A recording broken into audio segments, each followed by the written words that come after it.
Speaker McCarthy, Congressman, has said that there is no deal without work requirements for people on food programs and other relief programs. Is that also your bottom line?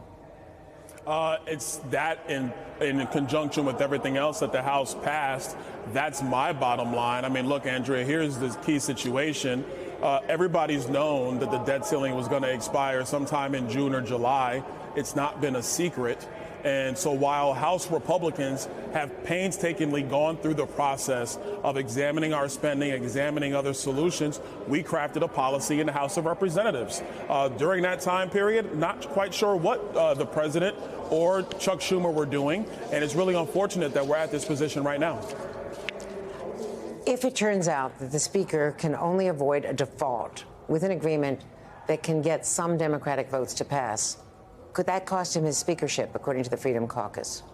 Oh, listen, that's a very loaded question. If anybody's driving us to default, it's Joe Biden. And the simple reason is he hasn't really done anything. He released his budget a month late, by the way. It was a month late. It's a $7 trillion budget when we only raise about $4.2 to $4.5 trillion in taxes every year.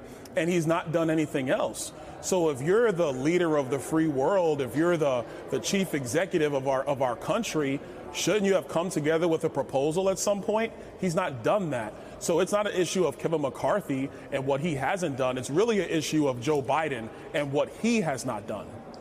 Well, we are where we are, and apparently over the weekend there was some give. They're not talking about it publicly for obvious reasons, but there were some cuts, for instance, turning back the COVID relief funds, making some other trims. Have you heard anything behind the scenes that leads you to think that there could possibly be a compromise? Would you go along with anything, such as what you're hearing from your fellow members and from the Speaker? Listen, I've heard a little bit about COVID, unspent COVID money, but, you know, the American people need to understand unspent COVID money is about $50 billion, maybe $40 billion at this point. There was, or unobligated COVID money, let me say it very directly. There was obligated COVID money that did not need to go out. That was about $500 billion. And, you know, the president, because he decided to end the pandemic on May 11th, you know, basically a year after the pandemic was really over, just so that money could go out the door. That was really reckless and disheartening in my view. But in terms of any structural agreements, none of that has really happened. There's stuff that both sides are kind of saying, okay, yeah, we agree on that. But that's really small stuff. You're talking about anywhere from a $1.5 trillion raise in our national debt or higher, because I think Joe Biden wants more. And if you're going to do that, we really need to tighten the screws financially here on Capitol Hill. Why do Republicans with Democratic support, in fact, vote for at least two debt relief raises under President Trump? Well, a couple things. One, I wasn't a member of Congress at the time, so I'm not sure what the dynamics were on Capitol Hill. Two, my recollection is that Nancy Pelosi and Chuck Schumer, they negotiated with Donald Trump on this well in advance. It was never really an issue. Now, let's make sure I bring up point number two very clearly.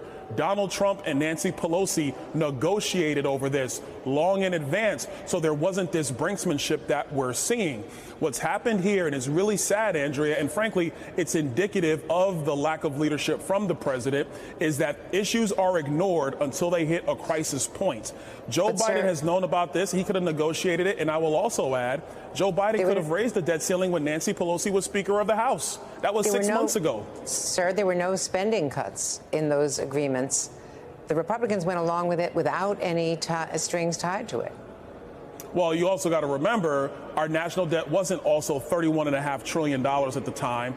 Our actual debt, our spending trajectory was a lot lower than it is right now under Joe Biden. And frankly, even the last year of President Trump, because of the response to COVID-19.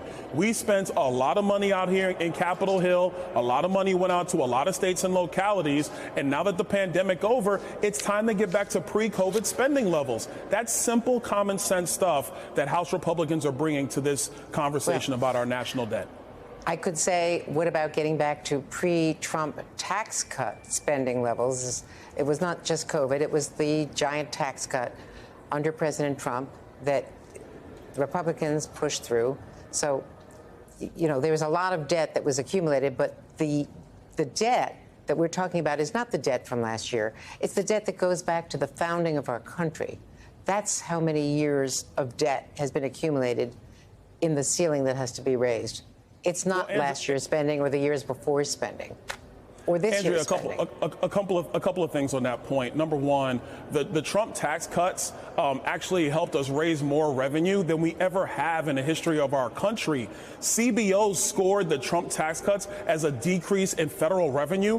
The opposite has actually happened. Federal revenue is higher than CBO actually predicted. That's point number one. Now, on to the actual debt. The $31.5 trillion that we already have obligated, that's already out in the Treasury markets, that's actually the debt and the borrowings of our country throughout its entire existence. Raising the national debt now, what that actually allows the federal government to do is to continue its spending on all the various agencies going forward. So what my colleagues in the House are saying is, listen, we know we're going to have to borrow money. We know we're going to spend money, but let's reduce the spending speed, the velocity, the expansion back to pre-COVID levels. It's really simple stuff. And the last thing I'll say on that is, if you take Barack Obama's last budget in 2016, our spending levels are in line with Obama's last budget from 2016, something that I'm quite sure Joe Biden supported when he was vice president of the United States. I think we could have a longer debate at another time about supply-side economics and whether the Trump tax cuts were funded. But let me ask you about presidential politics for a moment. Sure, I know absolutely. that in recent days, you may have heard Governor DeSantis repeatedly referring to a culture of losing inside your party. That's certainly an indirect reference to Donald Trump, an indirect attack on the candidate that you support for 2024. What is your reaction to what Ron DeSantis has been saying about Donald Trump? Well, look, what I've been very clear on, frankly, whether it's President Trump or Governor DeSantis, is that primaries they get intense. Primaries are messy. Everybody's trying to find a way to get voters to be on their side in the election process. I anticipate more of this is going to continue.